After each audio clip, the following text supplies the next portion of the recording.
নবম শ্রেণীর শিক্ষার্থীবৃন্দ, বাংলাদেশ সরকারের নির্দেশে শিক্ষা মন্ত্রণালয়ের জারিকৃত আদেশ অনুযায়ী আমাদের হরিণা বাগবাড়ি উচ্চ বিদ্যালয়ের প্রধান শিক্ষকের নির্দেশে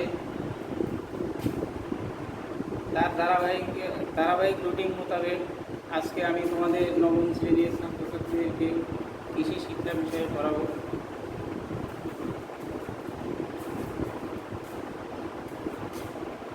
আজকে তোমাদের বিষয় হলো কৃষিজ উৎপাদন, চতুর্থ অধ্যায়।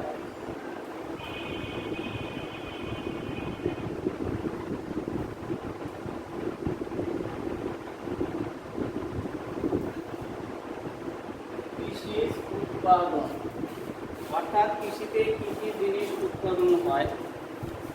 আমরা জানি বাংলাদেশের প্রধান খাদ্যশস্য হলো ধান। তো কৃষির কথা বলতে গেলে আমাকে প্রথমে বলতে হয় ধানের কথা।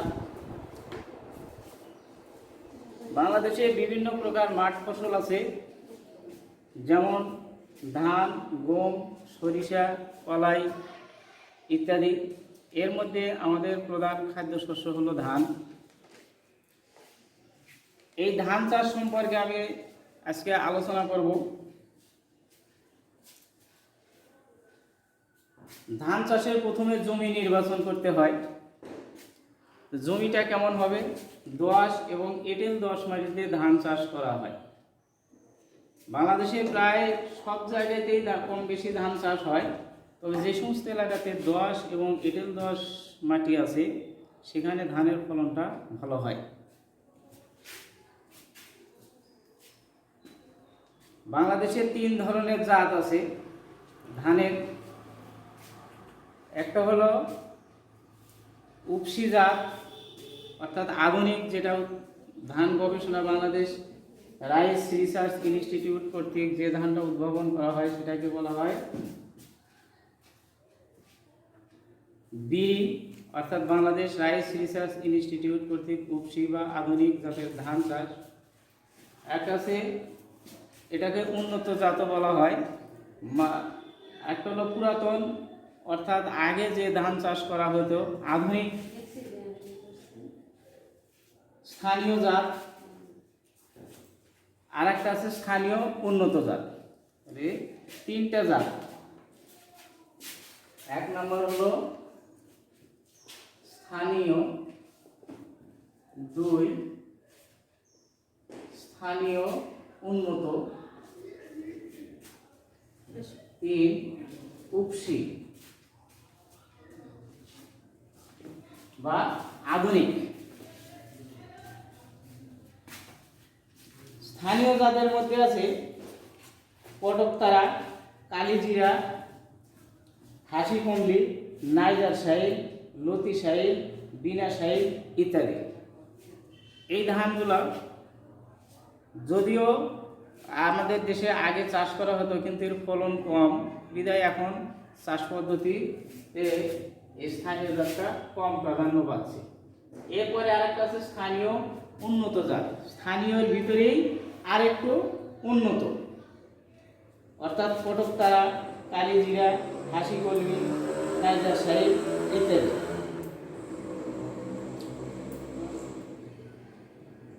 এরপরে আছে উপসি বা আধুনিক জাত। বাংলাদেশে অনেক উপসি জাতের ধান বিজ্ঞানীরা গবেষণা করে বাইর করছে। প্রায় 78টি জাত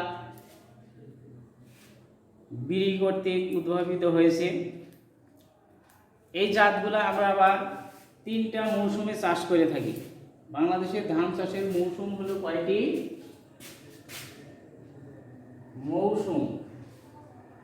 মৌসুম হলো 3টি।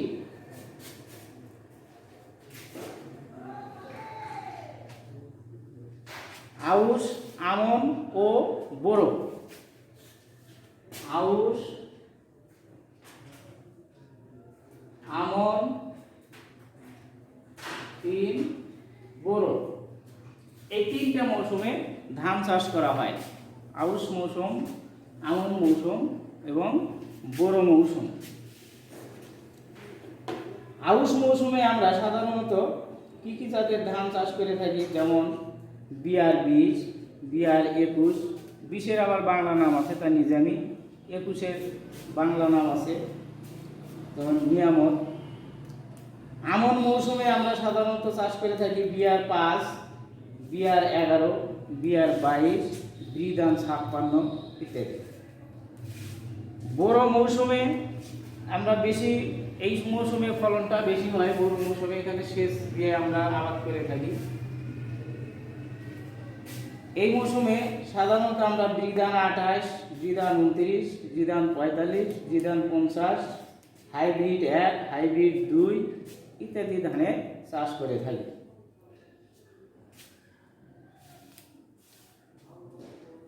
তাইলে আমরা জাত শিখলাম যে কয়টা জাত আছে, মৌসুম জানলাম যে কয়টা মৌসুম আছে।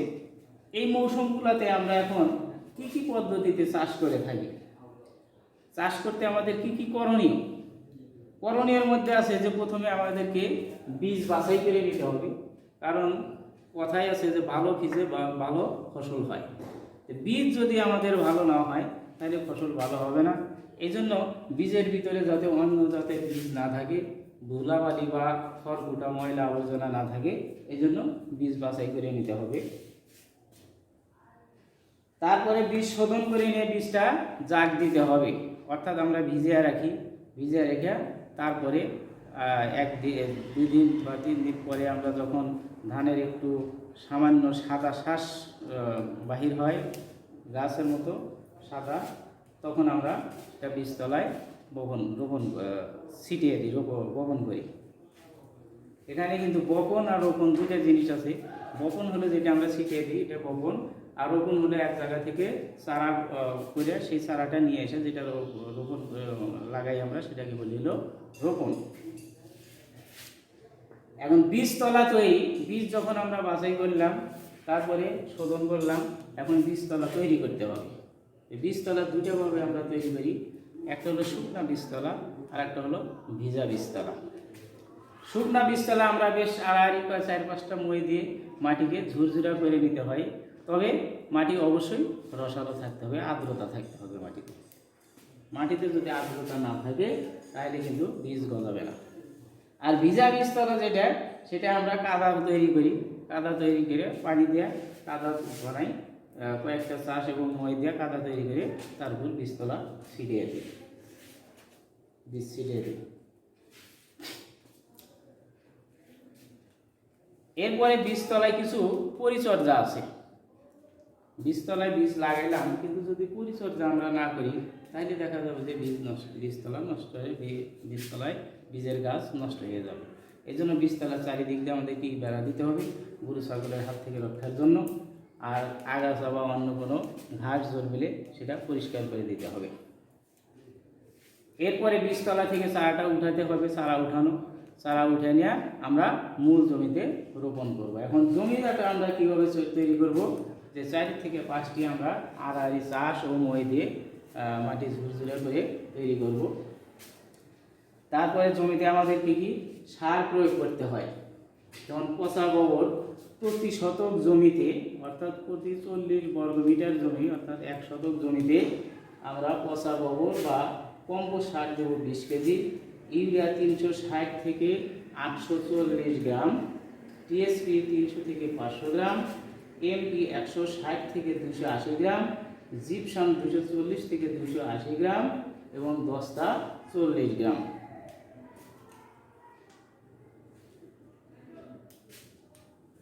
সার প্রয়োগের আমাদের নীতিমালা আছে, এই সারটা আমরা কিভাবে দেব। নীতিমালা হলো যে জমি চাষের সময় আমরা জৈব সার বা কম্পোস্ট সারটা সম্পূর্ণ শেষ চাষের সময়ই আমরা দিয়ে শেষ করব। এরপরে বিভিন্ন জায়গা অনুযায়ী সারের কম বেশি করা যায়, হাওর এলাকা, বিল এলাকা, এ ধরনের সারের পরিমাণটা একটু কম বেশি হতে পারে। আমরা 2-3 কিস্তিতে সারটা প্রয়োগ করব। ধান লাগানোর 14 থেকে 15 দিনের মধ্যে একবার, 30 দিনের ভিতরে আর একবার এবং শেষে 40 থেকে 45 দিনের মধ্যে তৃতীয় কিস্তি আমরা প্রয়োগ করব। এরপরে জমির পরিচর্যা আছে, যে পরিচর্যার মধ্যে হলো যে সেচ দেওয়া, যদি জমি শুকিয়ে যায় তাহলে জমিতে সেচ দিতে হবে, বা জমিতে অতিরিক্ত পানি যদি জমে যায় তাহলে প্রয়োজন অনুযায়ী নিষ্কাশনের ব্যবস্থা করতে হবে। জমিতে যদি আগাছা হয় বা অন্য গাছ হয় সেগুলো আমাদেরকে উঠে ফেলতে হবে, অপসারণ করতে হবে, আগাছা দমন। এরপরে রোগ এবং পোকামাকড়ের আক্রমণ হয়। ধানের রোগ পোকার মধ্যে সাধারণত মাজরা পোকা, পামড়ি পোকা, গলমাছি, গান্ধী পোকা, বাদামি ঘাসফড়িং, এই সমস্ত পোকা আক্রান্ত হয়। এদের আক্রমণের লক্ষণ দেখে তাদের প্রয়োজন মতো ওষুধ ছিটাইতে হবে। রাসায়নিক ওষুধ এখন পর্যাপ্ত পাওয়া যায়, আমাদেরকে ওষুধ প্রয়োগ করতে হবে। আর যদি ধানের রোগ হয় তাহলে ধানের গাছটা উপড়ে ফেলতে হবে। সাধারণত দেখা যায় যে রোগ হলে সেখানে আমাদের কোনো ব্যবস্থা নিয়ে কার্যকরী ব্যবস্থা পাওয়া যায় না। কাজেই আমাদের উচিত যে গাছটাতে রোগ হয়েছে ওই গাছটা উঠে মাটির নিচে পুঁতে রাখা অথবা আগুনে পুড়াইয়া রাখা। এরপরে আছে ফসল কর্তন মাড়াই। এখন আমরা ফসল চাষ করলাম, তারপরে আমাদের কি কর্তন করতে হবে। মাঠ থেকে ফসলটা কেটে আমাদেরকে বাড়িতে আনতে হবে এবং ফসল যেন পর্যাপ্ত পরিমাণে পরিপক্কভাবে পাকে সেদিকে আমাদের খেয়াল করতে হবে। কারণ যদি পরিপক্ক ফসল আমরা সংগ্রহ না করি তাহলে আমাদের বীজ পরবর্তীতে ওই বীজটা নষ্ট হয়ে যেতে পারে। এই জন্য পরিপক্ক হওয়ার পরে আমাদেরকে কাটতে হবে এবং সেটা বাড়িতে নিয়ে এসে মাড়াই ঝাড়াই করে পরিষ্কার পরিচ্ছন্ন করে বস্তায় বা গুদামজাত সংরক্ষণ করতে হবে। আমাদের দেশে দেখা যায় সাধারণত যে বোরো ধান বেশি উৎপাদন করা হয়, স্থানীয় জাতের তুলনায় উপসি জাতে অনেক বেশি হয়ে থাকে। উপসি জাতের ধানের হেক্টর প্রতি ফলন প্রায় 5 থেকে 6 টন এবং প্রতি শতকে অর্থাৎ 40 বর্গমিটার জমিতে 20 থেকে 24 কেজি ফসল উৎপন্ন হয়। তো শিক্ষার্থী বন্ধুরা, আমরা এই ধান চাষ সম্পর্কে যে আলোচনা করলাম, আশা করি তোমরা বাড়িতে বসে এই ভিডিওটা দেখবে এবং সেই অনুযায়ী বই সামনে নিয়ে তোমরা পড়ার সামনের দিকে এগিয়ে যাবে। যেহেতু করোনার কারণে বাহিরে যাওয়াও একটা শরীরের জন্য ক্ষতিকর, তোমরা স্বাস্থ্য সুরক্ষার দিকে নজর দিবে এবং বাইরে বের হলে সবসময় মাস্ক ব্যবহার করবে। এই বলে আমি আমার বক্তব্য শেষ করছি। আল্লাহ হাফেজ।